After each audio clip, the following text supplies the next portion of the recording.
Welcome back to my channel.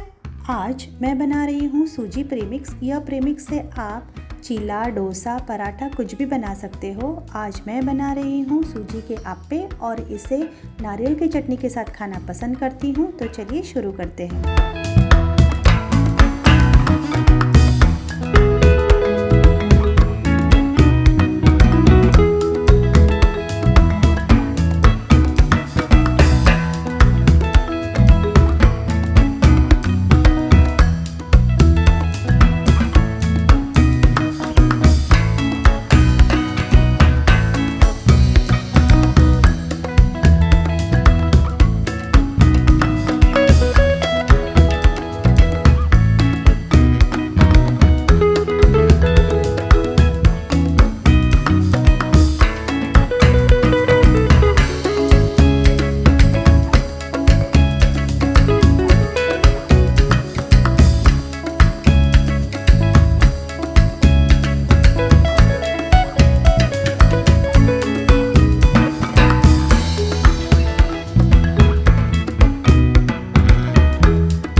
मेरे इस video को लाइक, शेयर और सब्सक्राइब कीजिए और हाँ, कमेंट ज़रूर कीजिए ताकि मुझे पता चले कि मेरे वीडियो को लेकर के आपकी राय क्या है।